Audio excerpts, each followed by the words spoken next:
And we're back. Welcome back, everyone, to the Chicago Football Connection podcast. I'm your host, Steve Letizia. Follow me on Twitter at TFCBoyBears.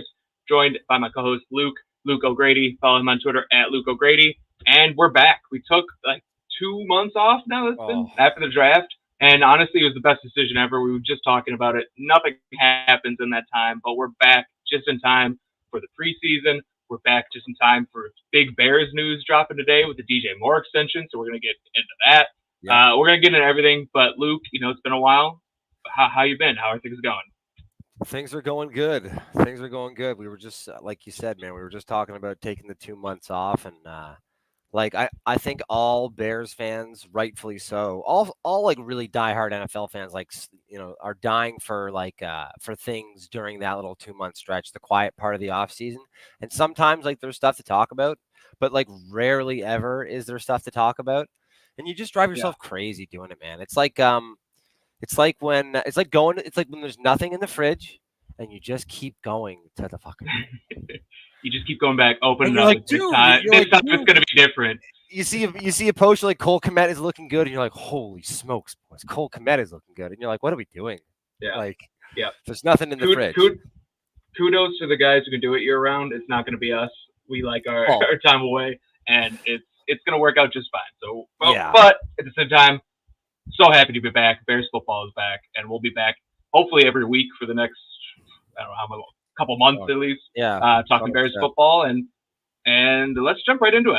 It was funny because like I was kind of like coming up with things to talk about today, and it's gonna just be like a general season preview. We'll give some record predictions, blah blah blah, boring stuff, and then we got some awesome Bears news dropping just an hour or so ago. Bears extending wide receiver DJ Moore. The deal is 4 years, $110 million, 82.6 of that guaranteed, seventh highest average annual value for a wide receiver. So that's a great deal because in 2 years, not even in 2 years, but at this time next year, it'll be probably outside the top 10 in terms of annual value for a wide receiver as contracts keep going up. CD Lamb's going to beat that. A couple other receivers are going to beat that. So it's just a great way to kind of start the season. You have DJ Moore now locked in with Caleb Williams through his rookie contract with Romo Dunze, with Cole Kmet. All of those four guys are kind of just all tied together in a perfect symmetry, and it just makes so much sense. Yeah, we also will get 4 more years at the very least of a cost-controlled Darnell Wright to lock down that right side too. So the core on offense right now, the young core on offense, because they are young. DJ Moore is going to spend this whole season at 27 years old, and he already has 4,000-yard receiving seasons in the NFL. He's coming off his best season ever, and the way that the deal was shaped, not even as a top 5 money as far as average value per year. They also didn't backload it. They went, and even though it was a 4-year extension on the 2 years he had left, so 6 years through this next year coming up, they added some money to the next 2 years as well. So it's pretty much going to be, about 26 or 27 every year for the next 6 years. And by the time DJ Moore is 28, he won't even probably be in the top 20 highest paid receivers in the NFL, and he'll be hitting his prime to some extent. It's an awesome deal. Yeah, and I think it's also worth pointing out that he was not set to be a free agent. He had 2 years left on his deal, I think. But good on the Bears to just say, hey, this is our guy. This is our number one wide receiver. We're not going to mess around and we're going to give you the contract that you deserve, and we're going to respect our players and get the deal done. So that's really awesome just to see, and then just all the on-field stuff with DJ Moore. I saw a tweet. It was the most receiving yards by a wide receiver in his first. Was it 6 seasons I think DJ Moore has played? I can't remember what it was. However many seasons DJ Moore has played, and he was 5th all time in receiving yards in his first many seasons. So it's just a no-brainer to lock that guy up. Yeah, I mean, I didn't honestly I think I liked DJ Moore as a player, and obviously once we traded for him, you get yourself more and more excited about him. But I didn't know his game was as good as he is. There's so little to dislike about his game. He can run away from you. He's one of the strongest receivers, as far as breaking tackles and just getting tackled one-on-one. The guy is so strong. He's got strong hands. He doesn't drop the ball. He can win deep. Yeah. He high points the ball well, works well around the boundary. He can work possession. He can run away from you. He's actually it's a lot of what you like about Romo Dunze. But what's funny about the dynamic of this contract is the way it was set up was I kind of figured we have Keenan Allen for a year or two. Eventually, that'll give enough space for Romo Dunes to come into his own to at least be a quality number 2 behind DJ Moore at the very least. But the goal would be Yeah. when DJ Moore's next 3 years were up, then Romo Dunes would be the guy, and maybe we extend DJ Moore, and maybe not. Now, for the entirety of Romo Dunes' time on the Chicago Bears, he doesn't need to be the number 1 receiver, and he can, he'll have a little bit of pressure off of him, which I think is nice. It ensures an abundance of receiver talent for at least the entire tenure that we'll see of Caleb Williams, which we love. But it's Yep. also cool from DJ Moore's point of view. Like so the timing's funny on this. He's had now like an off season and a couple of true weeks of camp to play with Caleb Williams and have this extension come. And an extension like this basically cements that DJ Moore's time in the NFL will be remembered as a Chicago Bear. This will be the prime of his career. And he's kind of decided in his short time having done this that he's ready to hitch his wagon basically to Caleb Williams, which I think is a pretty strong endorsement. That's a great way to put it. I love that. It's so true because he'll be 31 when this contract is up. I mean, he'll get another contract, whether that's with the Bears or with someone else. But you're right; it's with his prime, like his years to kind of go out and win a championship. Totally. He's hitched his wagon to the Chicago Bears and also Caleb Williams. So that is a really strong endorsement. And everything we've seen for this off season, whether it's players on the team, whether it's polls, whether it's flus, all just really strong endorsements of where Caleb Williams is at and everything like that. And I don't think we've seen anything yet to kind of dissuade that, besides the normal, rookie bumps in training camp that he seems to be bouncing back from. So nothing to be worried about there. But yeah, it's nice to finally have kind of a receiver locked up. I mean, the last, I think, contract we gave to a wide receiver was Brandon Marshall, really, right? Yep. That was a long time ago. So it's nice to have that number 1 wide receiver locked in long term. And like you said, Romo Dunze sitting in kind of. I guess Allen Robinson maybe. Oh yeah, well, yeah, I guess. Well, no, because we signed him from the Jaguars, and then we didn't give him the extension, right?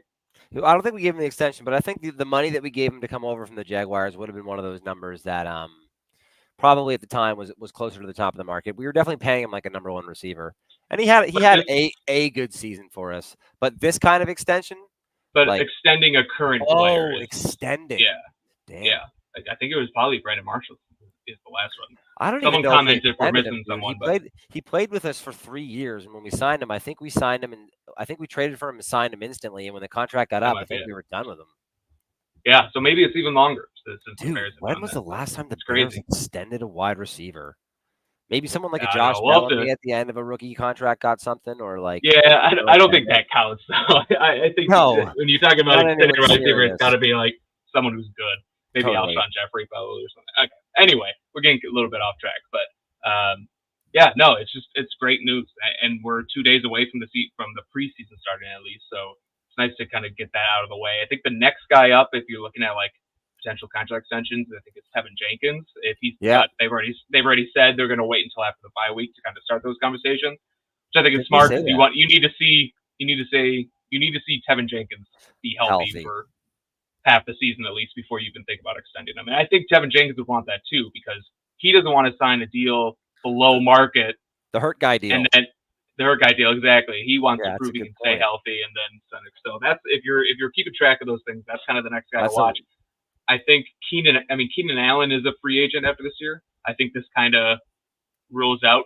I think Keenan Allen's going to be a 1-year deal with the Bears here. And then Odunze is going to kind of take over for him. I don't see them paying another 2 wide receivers, and also having a top 10 pick wide receiver contract. That seems to be a little bit too much to spend on one position. But certainly. I mean, there's probably a path for him to come back somehow, but I would say that the DJ Moore deal definitely muddies the water there. If he did come back, it would have to be a funny thing like Bears were good, Keenan Allen wants to take a team-friendly deal. And as much as maybe that's a thing, I also think Keenan Allen's always been pretty good about playing the contract game pretty well, and there's probably more value to go and squeeze some wide receiver needy team in a year's time. He's still young, and if he can do something similar to what he's doing right with the Bears, be a receiver for a young quarterback and take a big payday for it, I could see the Bears letting him go. Yeah, I could do too. We'll see. We'll see how that kind of works out. Like you said, I think it needs to be a team-friendly deal, but that's down the road. They're not going to talk about that during the season. Even Allen will probably want a little test free agency a little bit next year. Totally. So probably won't have any updates there. But Tevin Jenkins is a guy to kind of keep an eye out for the next contract extension. I think that's really it. I'm trying to think of anyone else who might be like coming up on their. I didn't look this up before, and maybe I should have, but I can't really think of anyone else who's kind of coming up on their contract. Cole Kmet's extended, Montez Sweat's extended, Jalen Johnson's extended. The linebackers are on we're not just signed last year. Braxton Jones, maybe, I don't know. I mean, but those are the kind of guys to. Braxton Jones is a good point. There's a lot. This is a year where you're definitely going to see some performance dictate how some contracts are handled in that draft class specifically. The Brisker, Gordon, Braxton Jones draft class. Those guys are people you can probably keep your eyes on. Sure. Other than that, Johnson got paid. Tyreek's a year behind them. No one else stands out like a thumb. At least people that you couldn't exactly part with. I think probably you could make an argument. Khalil Herbert could deserve an extension. He's been good enough when he's been healthy, but running backs are a different game. Right. Yeah. But I think that's a good thing. I think it's good that the Bears don't have like a bunch of guys that are like, oh, you have to extend this guy. Like even Tevin Jenkins, I think he's been really good when healthy, but if they let him walk, I completely understand because the injury concerns and. If you lose a Jaquan Brisker or Kyle Gordon at this point in the career, they haven't really done that much to say you have to extend them. Totally. If you let them walk, okay, then that's not the end of the world. I actually want to touch on this. I'd like to get your opinion on this. I think, and it might be the biggest thing in the discourse around the Bears right now that I guess I'm way different, but I'm not very high on Brisker. And I'm not exactly too high. I think I'm fairly high, or at least fair with the Bears on my expectations for that secondary. But I am seeing some a crazy level of optimism around the secondary this year. I can see how maybe there's a path forward to it, but I've seen people consistently say that we deserve to have a top 5 rated DB room. Yeah, I think there's still questions there, like you said. I mean, Jalen Johnson, no questions there. Sick. One of the top cornerback in the league. Great guy to have. Glad they extended him. But beyond that, there's question marks kind of at every other position. I mean, Tyreek Stevenson had a very promising rookie year, especially down the stretch. Straight up. Very promising. That I actually I think I'm going to put together a little cut up of him. That would be the X factor if this team was going to be elite because, dude, Tyreek Stevenson has some he has so much game, dude. He could be really special. Yep. I absolutely. But there's no question marks, I think, there. Totally. I mean, he had a really promising rookie year, but we've seen guys hit a sophomore slump. Yep. We've seen guys cornerback play is just really volatile in general. We've seen across the league over multiple years, guys have a really good year and then come back the next year and not be as good. So there's question marks that, with Tyreek Stevenson. I think with Kyle Gordon, there's still a lot of question marks. He's put more bad tape on film, bad stuff on film than good stuff, I'd say, in his career. Not that he's been a complete disaster.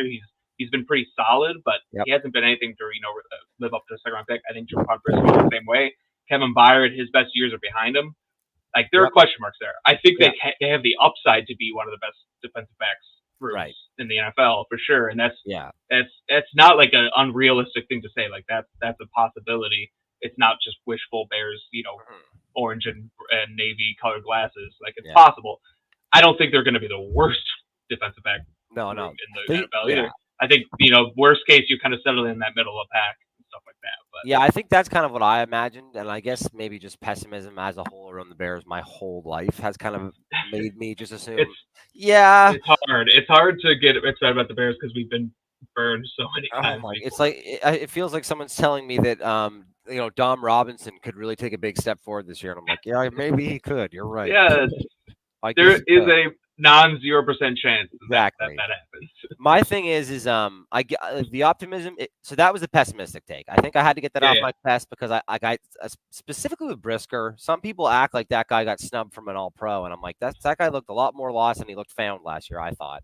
Yeah. But if you wanted to be the optimistic take, when Kyler Gordon came back from injury, he started to do some stuff. He not only did he look like he not only did he make more plays, but he looked more comfortable out there. It looked like the game has kind of started to slow down a little bit for him, and it wasn't like he was reacting, which you're kind of always doing on defense, obviously. But it looked like he was starting to get his NFL feet. And Tyreek Stevenson really came on in the back half as well. So I would say Yeah. the best football that both of those guys have played in the NFL were the last 5 or 6 games of the year last year, which is Mhm. encouraging.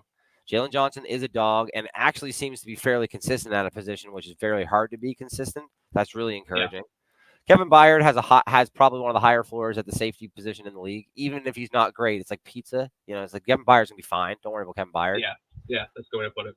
Um, and I'm not very bullish on Brisker. Like, I don't really see any reason why it doesn't make a whole ton of sense to me that he would take a big step forward. I don't know what's been shown on tape to Yeah. to make that happen. But if you believe that the game got a lot easier for the DBs as the pass rush and the front seven got better as the year went on, that could be another reason why you could see this unit take a step forward just because of how much those two positions play off each other.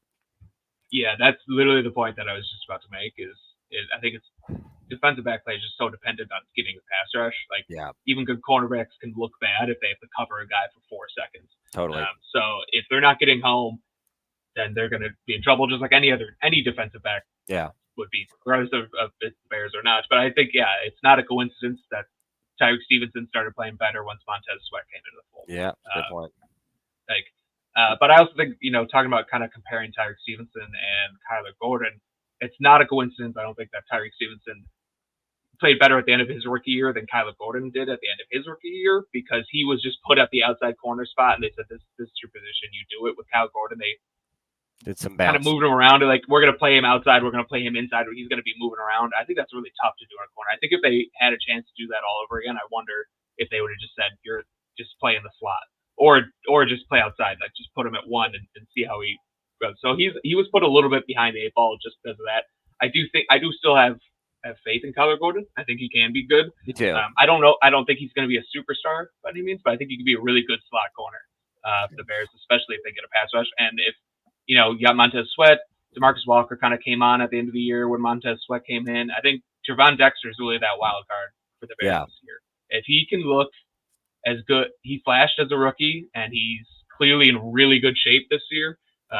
Shed a ton of weight and just get off with a lot faster. If he can take that next step, then this Bears defense could legitimately be really, really good. Because then you got two good pass rushers, you have 2 really good corners on the backside and 2 solid safeties, and then and linebacker plays good across the board. Yeah. Like that could be a really good defense. Yeah, I think my feelings around Kyler Gordon are more optimistic because he's starting to get some of that buzz too. Like the people in like the press conferences and stuff after practices and such, or his name pops up a lot. There's a handful of guys every year when they do, but it's not for nothing. And usually those guys, are a little bit better than maybe you thought they would be going into camp when the season starts. And he's one of those guys right now. And on top of the fact that athletically, he's kind of exactly what I'd want at cornerback, and the way he likes to play the game is kind of how exactly what I'd like at quarterback. I think I'm fairly bullish on Kyler Gordon. I haven't given up a hope on him like I kind of have maybe on Brisker a little bit. I think like Brisker to some extent kind of gives me like, if you had Adrian Amos at home, right? You know what I mean? Yeah, like Steady Eddie, and like sometimes not even really that steady. Yeah, I think both the guys right now are definitely in that nice to have on a rookie deal, not so nice to give an extension to kind of bucket, which is fine. You need to let those guys walk, and that's what the Bears are doing. They're building depth, and they have the Terrell Smith, who we haven't even talked about. Terrell Smith played pretty well last year too. Like maybe you do let Kyler Gordon walk after his rookie deal, and then you got Terrell Smith, or you have another rookie. I know. I mean, the other thing to mention is Kyler Gordon's been out. He hasn't been participating in training camp because he's injured, which has been an issue for him. Kind of every year he's been a little bit injured. Reddy Stewart, undrafted free agent, has been kind of taking his place, and by all counts has not been that bad. So maybe the Bears got a nice little more depth there. Again, he's an undrafted free agent, so I'm not going to hype him up too much. But if you could find a quality 4th cornerback and the undrafted free agent, that's a huge steal. So totally. No, the Bears DB room, despite the fact that I opened the conversation started with me wanting everybody to be more pessimistic about it, I actually do really like the depth. I think when we've seen Terrell Smith, he's been fully able to handle himself as an outside corner alone. He's that long outside corner that you imagine, especially when you think about the Bears. And even when we've had to rely on Josh Blackwell, dude, that guy can play in the NFL. There is no doubt about that Yeah. either. And if those guys are your fifth and your sixth DBs, and you're doing pretty all right. Yeah, Greg Stroman, Jalen Jones, both those guys have been kind of pressing the action and have held their own at least. Good, like you said, good fourth, fifth, sixth cornerback. Yeah, Greg Stroman had that crazy game against the not the Redskins, the Washington football team, the Commanders. Commanders, yeah. And I feel like Jalen Jones has snuck in a ton of snaps for us over the years, just through injury and stuff. He's always floating around that depth chart. Yep. Yeah, the depth is really filling out of this team. It's been a slow build since Poles took over. You know, that first year there was like no depth, but like slowly but surely, and I know a lot of people get on them and not using all of their cap space and not signing all those like signing bigger name free agents, but it has really allowed them to see guys play, so they know what they have. You know, they know what they have in Braxton Jones. They could have easily signed a left tackle a few years ago, a stopgap guy. And then Braxton Jones would run on a bench, and we at this point we would have no idea what Braxton Jones is. Dude, like, that's just one example. But if you have a Mike McGlinchey on your roster right now, you can't give DJ Moore $27 million a year. That's another good. You know what I mean? Yeah, like so it comes very smart, and it's helped build up the depth because they've seen guys in action. They know what they have. Some of those guys on the bench.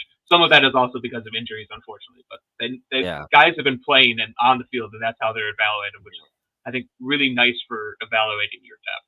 Dude, totally. The team is totally. There's way more competition at like all the positions you want there to be competition than there ever has been, or at least in a very long time for the Bears. Probably 5 or 6 years, maybe 2018. But not only that, man. Like, it feels like this whole offseason I've been having this sentiment. I've been tweeting about it a lot, but like I can't keep tipping my cap more and more to Poles. I will say that I am worried about when we lose Ian Cunningham. He seems to be a very, very smart voice in that room from everything that comes out, and I bet you he'll probably get a lot of flowers from Hard Knocks. But dude, like I think Ryan Poles has been here like 28 months, like just over 2 years, and then the roster inherited like the state it was in now. Like now we're just flush with young talent and good deals at positions where you need good players, and like for the next 4 years, you have DJ Moore, Caleb Williams, Darnell Wright, Romo Dunze, Montez Sweat, Cole Kmet, both of your D tackles for another 3 years. Jalen Johnson, exactly. Like Tyreek Stevenson for another 3 years. Like there's so much young talent right now, and the fact that the team still is in a position where, relative to the rest of the league, the resources still available to us. Like the Bears can be spenders next year too. Man. Yeah.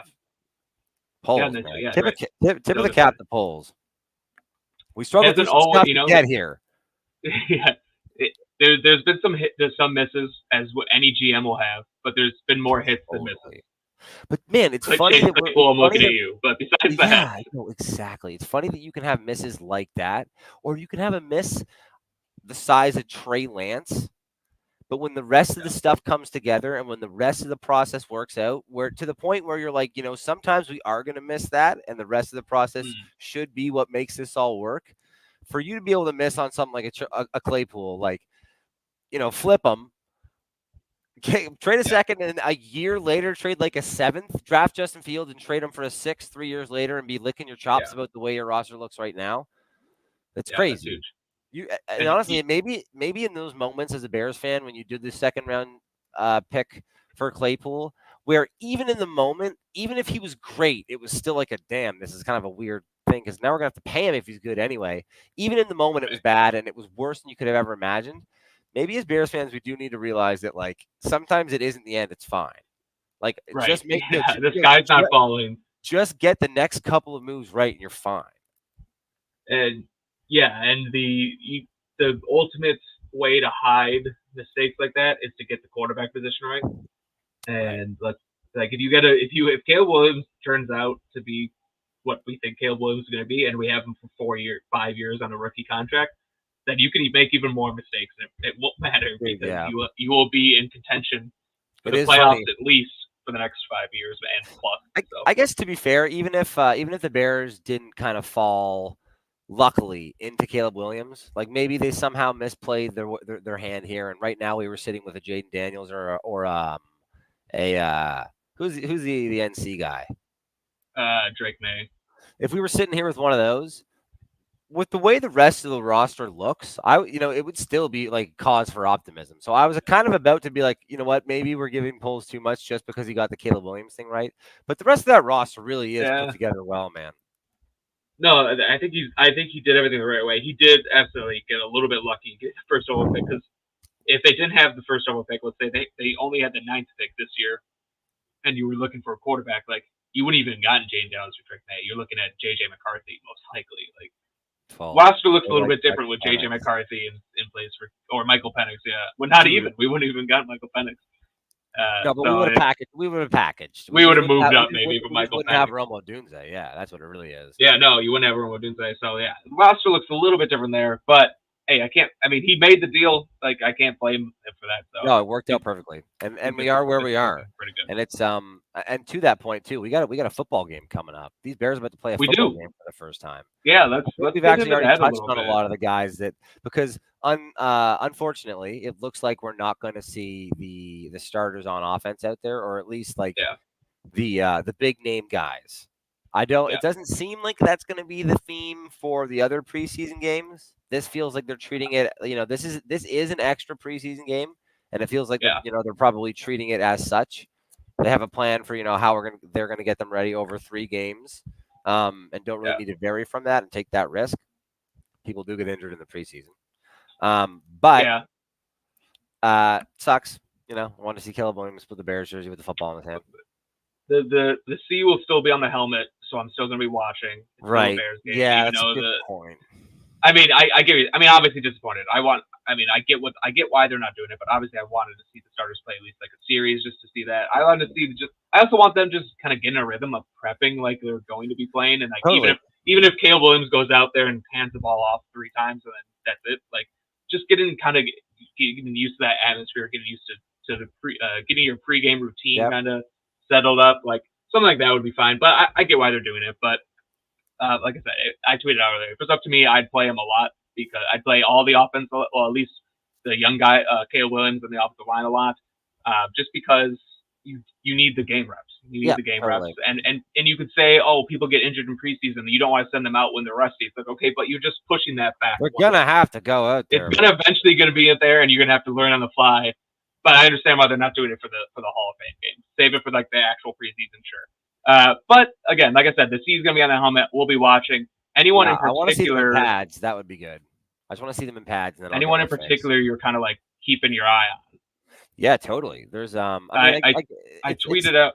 It's tough because there are guys near the top of the roster that I want to see out there moving, but like to some extent, the fact that it's so vanilla, you're almost start to see more value and stuff that's going to matter as far as the roster decisions go when you take like that next step down. So like seeing how Terrell Smith plays, or like seeing how maybe like Zach Pickens plays. It seems like Zach Pickens is kind of being the forgotten man here on that defensive line because of how much talk. No, his name escaped me. The other defensive tackle. Sorry, was it Billings? No, who's the two rookies? Zach Pickens. Sorry. Yeah. I want to see Pickens out there. I think Pickens will probably get some reps against some guys that are fairly good at starting, and inside is probably less scheme related than at the tackle position.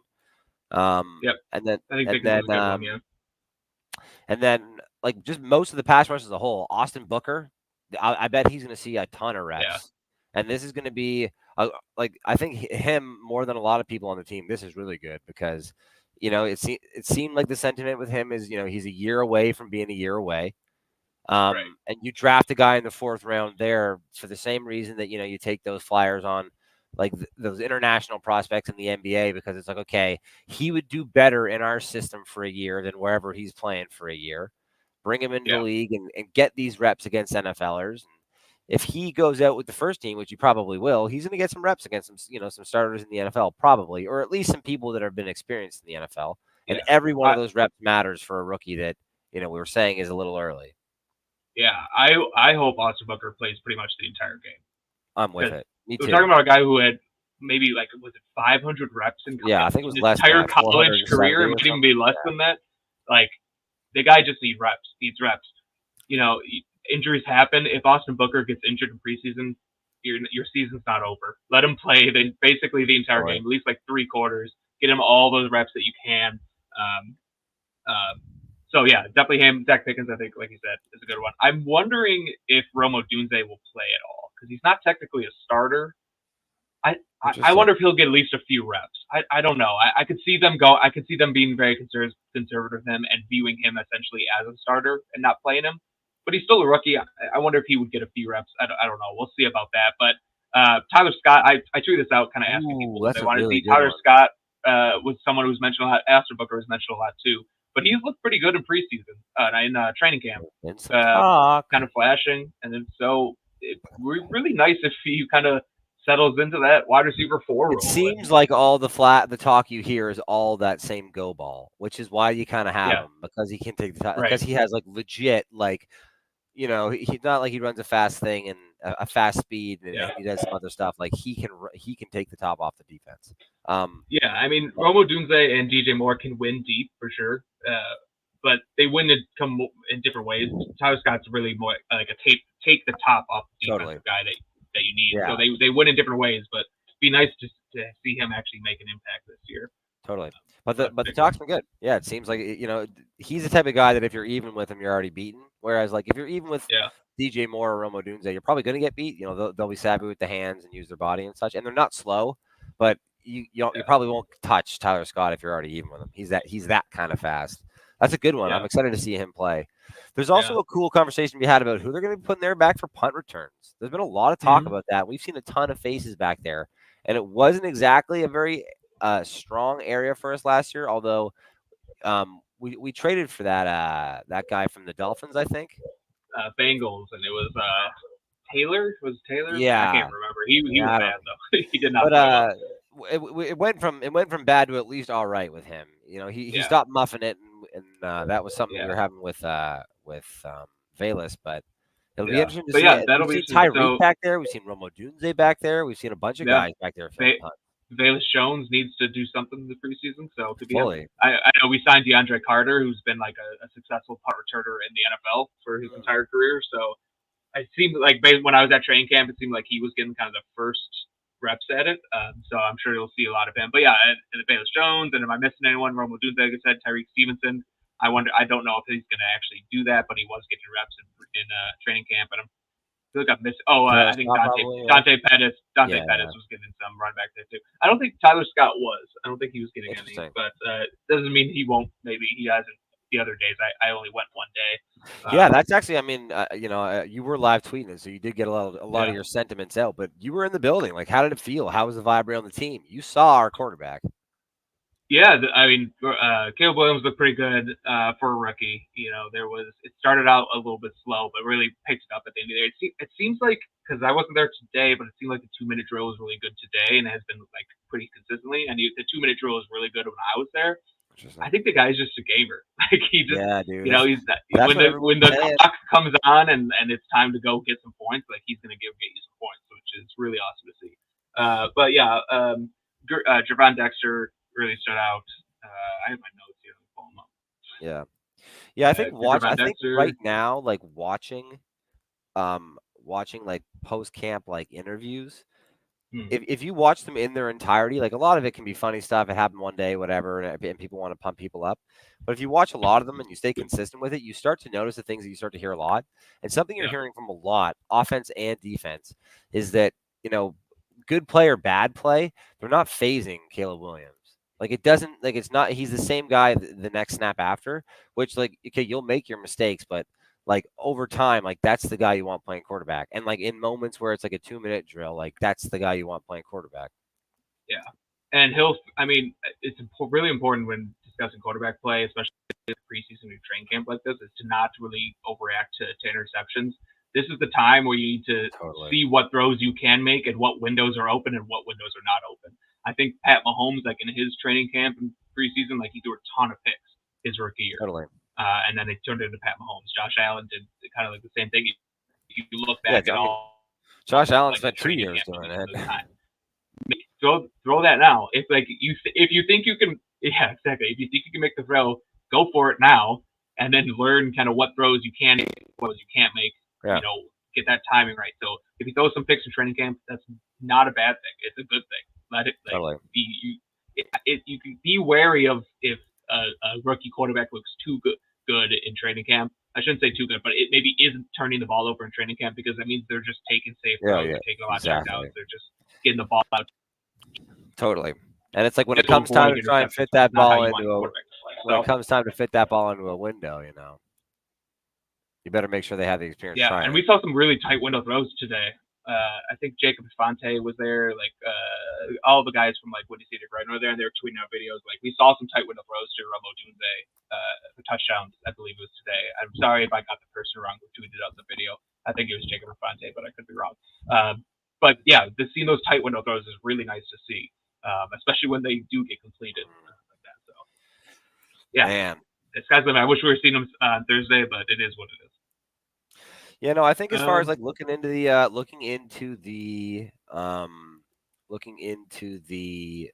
preseason game, are we confirmed? Are we depraved of the starters on defense too? I think so. I think when they said starter, it was across It the was board. offense But and defense. I would think guess. if that's I wonder. the case, like you just the easy ones to pay attention to are you look at your rookies. We're probably going to see a lot of really good reps from Kieran Abadaji as well as Austin Booker. The positions where you don't know exactly who might be the guy. So, really on the team where it's not exactly sure where it might be, could be center. So I think honestly we'll probably see a rotation there because as much as we're not doing starters, I don't know if anyone's penciled in at starter right there, maybe aside from injury. Yeah, it'll be interesting at center. Booker. It'll be interesting at center because with Nate Davis being injured and not playing, Ryan Bates has been playing right guard, and Coleman Shelton has been starting at center. So technically, both those guys are starters, and I would be surprised if either of them play. So then, because Bates might actually have to start at guard when the season starts. So that means the only center you have in your roster is Doug Kramer. So our guy, I like Doug. He tries really hard. But is Doug Kramer going to play the entire game? I don't know. Maybe someone else gets some reps at center. Maybe Ja'Tyre Carter gets reps at center. Oh, yeah. He was getting some reps at tackle in training camp. I don't know if that was just a depth issue or not, but he was getting kind of being moved around a lot. Maybe some other guys get reps at center. Bill Murray, I don't know. Jerome Carvin, I don't even know who that is, but maybe he gets some reps there. I don't know. It'll be interesting to see kind of how the backup O-line plays because you always need backup offensive linemen. We already have one of our offensive linemen hurt. Like another one is going to get hurt. So it's always nice to see how the backup O-line looks because that's definitely a position that you're going to be needing the depth come week 8 or 9. Yeah, Ja'Tyre Carter's a good one. He's another guy that I think, despite the fact that it's not always evidently clear, I think the Bears are lucky to have him on the roster. I think he's a good depth piece. He's got some versatility to him, and he's had to play in the NFL a handful of times, and he hasn't played terribly. Yeah, I think. No, he's definitely a good depth how piece to have. how the Bears utilize him in the preseason game. He's probably a guy to watch. You want to make sure that when you're having these kind of like backup on backup battles, like you want your backups to be winning. You want these guys that if you have to rely on them when the time comes, you want the backup that doesn't act like a backup. Yeah. Another guy who would be interesting. He is technically a starter. He is a starter. So I don't know if you'll see him or not, but Javon Dexter, like maybe he'll play a few snaps just because he's he's a young guy. He needs reps. Like maybe that's one starter you could see maybe at least get a series. But yeah, we'll see. Who would you say is the other starter across from Billings? Billings and Dexter, yeah. Billings and Dexter. So we probably will see some Pickens. Oh yeah, I'm sure. I bet we see a lot of Pickens. Good. A lot of Pickens, a lot of Dominic Robinson, a lot of Austin Booker. I mean, we only have you got 90 guys, and you're already committed to sitting like 20 of them. So, do you think that you're only going to give a few reps to kind of those guys at the way bottom of the roster. So I bet you see a lot of the backups, and then a good amount of the third stringers, and then maybe a few at the end of the fourth quarter. You put in like the fourth string guys. Yeah. It's the Texans too. Yeah, we get to see those Texans new kits for the first time. Yeah. A lot of teams we also get to see are getting kits. Have Devin like in the last and Julius Peppers and Mongo. So good, man. Mongo getting in alive is so effing good, man. It's so Yeah, good. yeah, Dang, that's a for good sure. thing. Yo, even if there was like some sort of like sympathy to that vote, like yeah, like you should, dude. The guy's got like over 130 sacks. He probably deserved to be in Yeah, already, and right. he's That's the going to thing. fucking hell and back. Put him in the Yeah, he Hall of should have been Fame. in. He should have been in 15, 20 Seriously, years he ago. should. But and then it's kind of like the Ron Santo thing for if there are any Cubs fans out there. Like he deserved to be in on his own merits, and then he got sick, and then the committee is like, okay, let's put him in now. It's like, let's Yeah, put him in when they don't before they get sick. fully. He almost got reverse Baird too, because the Bears have like by far the most Hall of Famers, and it's like, and we're Yeah, just literally we just keep adding more. We've added like and over the last 5 years, we've had one in each year yeah, basically, and so they're especially that probably '85 team. There's so many Hall of Famers from that team. Like it hurt Mongo because it's like, fully well, totally. you can't have so Yeah, many that six many in the Hall of whole Famers on NFL. one team. Like, yeah. That But is yeah, crazy. Jack Sanborn probably get a lot of playing time. Noah Sewell, that'll be interesting. Like the linebackers, Ah, Micah that's a Baskerville great looked one good there. in preseason last year. Noah Sewell, just seeing those When Noah backup Sewell linebackers. I just played last year, he surprised me because the way yeah, he looked on the field was like the exact opposite of kind of how I came away from his tape thinking he would play. He looked like when he yeah, played and got his opportunities, he honestly felt like he was shot out of a cannon. And when I watched him in Oregon, it looked like he was kind of like stuck in the mud, at least after the injury. yeah. Right. Yeah. No, his tape was weird. At when he was drafted. Yeah, because he did look slow his last year for sure. So Totally. yeah, it'll be That's a good one. yeah. Draft picks from Come, this year and draft picks from last year are people that you want to yep. see if they're playing. And they will be playing a lot in the next on Friday or Thursday, whenever it is. Those are the guys you kind of Mhm. want to see winning their battles. Yep. Running back room will also be a little bit interesting. DeAndre Swift's like the starter, so I bet he doesn't play at all. But what does Khalil Herbert play? Like, there's been kind of rumors he's been like rotating with Roshan Johnson, so I don't know if like I bet both I those don't guys get will play. that, I don't man. get it either, Khalil to be Herbert honest with you. can run the. Khalil Herbert's a good running back. I don't He understand can why the run the Bears don't rock, like man. him. He I can don't like run the understand rock. why fans don't like him.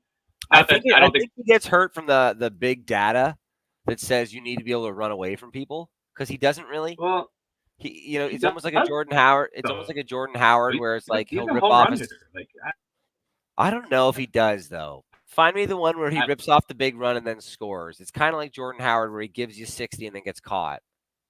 I feel like that applies more It to Roshan Johnson than it definitely does. Herbert. I think it applies to both of them, but I Playing would my be Wi-Fi. surprised if I'd love to find out actually what his longest touchdown is. But it's like on the flip side, it's like you look at like the I Dolphins. don't It's know. like if you get Raheem Mostert or A Chain, if you're even, you've lost them. You know they can score an 80-yard touchdown. Yeah, I guess I bet Khalil Herbert has a really long touchdown run against. Herbert's got some speed. He's He got does some have some pretty good speed, speed. but I bet you'd be surprised at what his longest touchdown run in the NFL is. We'll look it up right now. Yeah, me While too. I'm just because I'm curious. Let's make our guesses. I'll say it's Okay. Trying to think of. 52 yards. I'll just say I'll take the under actually on that. I feel like I can't remember like one really long run. Okay, so in 2023 and in 2029, his longest rush was under 40 yards. But in No, his 2022, longest rush. His longest rush in 20. Oh, I'm sorry. Yeah. No, but he 2022 hasn't. was 63 yards. I know, but it doesn't look like it was a touchdown. Okay. That's what I'm saying. I think that was the run against. I think that was the run against the Redskins. Here we go. Game logs, 2022. This is a good one. What did I say? Yeah. To be honest, I can't I picture it. I think I'll have the answer here. Oh no, show me it. I'm like a goldfish. Once the game is over, like I forget everything that happened. Man, you know what's funny? And I think it's probably because we've watched more and more football. But when I was young, man, I think I legitimately used to remember everything. For like the first 10 years of me watching football, if you talked to me about a game that happened and I'd seen it, I remembered it. And then like something happened, like a switch flipped, and I Yeah. just don't remember any of it. I see highlights from like Justin Fields' rookie season and second season. I'm like, this stuff happened. I think part of that is one, you just got like more on your mind, and two, the Bears like besides like 2018, which was like kind of almost like a little fluke year, they've been pretty bad. So you watch a Oh, lot of dude. games where it's just like you're just going through the motions to watch the game because Oh, you know you're gonna lose, so you just just don't such remember it as much. just But such a hey, slight that's pain where over. you're like, ugh, whatever. Yeah, It's like us it's beating the like Falcons this year. It was like, whatever. yeah, right. It's like okay. Well, Yeah, it's funny. Like I think that's I what it play in is. I like think we're on the other side now, where you are going to be excited to for the Bears to be playing. You're going to be excited to watch every single snap. You're not going to go to the bathroom while the Bears still yeah, have the ball. 100%. You're going to wait to the timeout now. Like that's Yeah, yeah. The what was I gonna say? I play in a touch football league in my city, and there's like a couple of guys. It's the men's league, so you're not supposed to be in it unless you can buy the boys a beer after, basically. But there's a couple of guys in there that feel pretty young, like probably they are a bit too be young to be in there. But they'll be telling me about like they'll make a play and they'll be like that was like Fred Warner in that playoff game 2 years ago, and I'm like, guarantee you I watched every minute of it, and I don't know what the you're talking about. yeah, yeah. But it's like I have those memories of like playoff games and stuff of like random players from when I was in that age. But it's like when you get into your 20s, you've watched so much football and so much stuff. Like sometimes it's hard to connect the dots at this point. Your repository gets so full. It all runs together. And it only gets worse when you get into your 30s. I know. But I'm excited, man. I tell you what, that being said, I think that's a good segue to say, and like I think we're kind of running out of stuff to talk about for the game, which is fine. But that being Yeah, said, this is without a doubt. Like the offseason's over, you're coming into camp, you have a real shape of what the roster is. There's probably still a move to be made. If the Bears were looking to do it, it's going to probably be across the defensive line. Nothing else really makes a whole lot of sense as far as the yeah, opportunities that they're affording starters right now. But man, if you're a young yeah, Bears fan, and sometimes when I was a Bears fan, I was optimistic every season. Every season, I thought, you know what? If these guys just play good, we'll get it. And maybe I didn't get it. I think as I've gotten older, you're starting to see, some seasons mm-hmm. you don't have the players for it unless someone plays crazy. It's it's hard to not be really optimistic about what the Bears have right now. Even if the players that you need to be good, like kind of Yeah, underperform, there's still a really clear path forward to a close to playoff looking team with the schedule they have and with the roster they have. yep. I agree. I think kind of on that line, let's end it with kind of like a record prediction. You want to just go like game by game? Yep. Yeah. I mean, I already have. I think it's easier to look at like quarters of the season, and like I think the Bears have an opportunity to start Yeah. hot. Um, if you want to go game by game, 100%. I mean, I can kind of. I have an idea. We don't. I think I have an idea Okay. more of Well, like a yeah. Just number, give me your more of like record a prediction. number, because there are a handful of games where I go, okay, this is a coin flip, but we'll get one. You know what I Yeah. mean? So I Yeah. think, I think that even on the low side, I don't know how legit the Bears have like really good players on their team. I don't know how Yeah. they win less than 8 games. I think 7 is probably possible if shit hits the fan or maybe injuries and stuff. So 7 would be like the lower limit. But man, I would be really hard pressed to say within the last 2 to 3 weeks of the season if the Bears didn't already have 8 wins and were pressing for anywhere from 9 to 11. Like I think 9 wins. 9 wins is fair. The I think grand 9 wins grand is definitely pessimist when the fair. Bears are good and the grand optimist when the Bears are bad. I think 9 wins is where I want to put the Bears this season. I think 9 wins is definitely fair, and I think 10 and 11 wins is not out of the question either. Like, Dude, Bears get it all hot. just 28, depends on 2018, if you told me we won 12 games, I would have said you have no idea what you're talking about. exactly. Yeah. So you never know. I think that's if I had to just like pick a number and just Yep. go with that. I'm gonna go. Oh, give me something. I'll go 10-7. I'll just go 10-7. Yeah. I think that's really fair. I think with their schedule, they're gonna be. I think they have a very easy schedule early on, and I think that's gonna Exactly. be very very helpful for them. Get the wheels rolling, dude. Yeah, kind of get those warm up games, but also still sneak out some wins there. And then Yo, they don't have a divisional game until what, week 11 week or something 11 like or that? I wanna something, say? man. You beat the Yeah, Titans week week 1 11. and get the wheels turning. You finish the Yeah, first 4 games of the season 3-1. It doesn't matter how the next 4 games go. Basically, you're gonna have some momentum going into those like first couple of division games. If you can steal we beat the Lions once last year. Should have beat them twice with a better roster this year. If we can steal a handful of games down the stretch against these division teams, I'm sticking at 9. I'm sticking at 9. Right there, yeah. things could go wrong. We got a rookie quarterback, but things could. A There's also a path lot forward of to some question marks. really, really fun Bears football this year. Regardless of how many games they actually win, they're gonna. I think they're good. They're going to be competitive in all the games they play, and I think they're going to be in playoff contention late into the year, even if they don't make the playoffs. Like they'll be playing meaningful games into December, which is just Totally, going to be completely exciting agree. because that'll be like the first time since Want me to the tell you? since the 2018 Want me to tell you a scary thought I had? Not really, I'm gonna but let go you for sit. it. I'm gonna let you sit with it. This time in 2021, I was saying to myself, if we can build the roster around them, Justin Fields is the guy for this job, and I knew it. I literally Yeah. knew it, and I have a lot of learnings from like what it means to be a good quarterback in the NFL since then, and I've changed some opinions. But I feel confident that that's true of Caleb Williams, and I am ready to get hurt again. That didn't make me feel whatever. Yeah, I'm ready to get hurt again too. Hey, this time it's different. It just because It it just is different. right? It does feel different. It always feels different. I always said with Justin Fields, this feels different.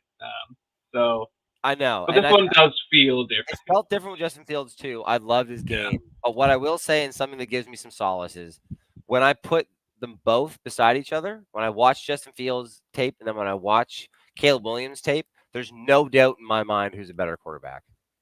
There is no doubt. The one that you when you're watching them and saying, how do you play quarterback and what does it look like? It's really hard to not love Caleb Williams' game. I've said it a million times here on this podcast, and we're just rambling now, so we can probably end it here soon. Yeah. But the way that he feels and moves in the pocket just gives me so much hope. The guy's got feet, man. I think the movement in the pocket is going to be the biggest difference, and again, I don't want to talk about Justin Fields too much, but I think it's going to be the biggest like kind of eye opener thing for Bears fans, just the way he maneuvers in the pocket. You saw it in the video I tweeted out of training camp where the kind of the left side of the offensive line kind of broke down. Totally. And he didn't look over his shoulder to see it coming. He just instantly he didn't start running. He just kind of rolled out to the right, found Tyler Scott downfield. So good. It's just that movement in the back. I saw another. I mean, I'm going to bring up Justin Fields again, but I saw a tweet the other day. It was a Lions fan, I believe, trying to talk shit about Darnell Wright. It was like, and he tweeted a video of like, look at this sack Darnell Wright gave up to Aiden Hutchinson, I think it was, or whatever. At the end of the game. Terrible. At the end of the game, and it's like Justin Fields is 10 yards back and drifting to the right. Totally, man. That's not on Darnell Wright. Like that was exactly my thought at the time too. You can't just keep backing up. Yeah. Anyway, we got Bears football. It's a different. I think that's a good sign to just kind of end it when you start talking about ex-Bears players. Fully. So anytime you're talking about Justin Fields right now as a Bears fan, you've come too far. You've been talking about the Bears too long, and eventually we'll. But again, like I think at this part of the time, it's fine. If we're still talking about Justin Fields and once the season begins, then it's like you just shut up, up. But I think it is time for us to shut up though, and end this. Thank you everyone for listening. Thanks for joining us. Thanks for everyone who supports the show. Please make sure to like, share, follow us on YouTube, follow us on Twitter, all that stuff. And we're planning on being back every week, so we'll be back next week talking about what happens in the Bears game. I'll be tweeting out videos. I'll be doing the all 22 from the preseason game and stuff like that. So Bears are playing football. It's good to be back, and we'll talk to everyone next week. Bear down. Bear down.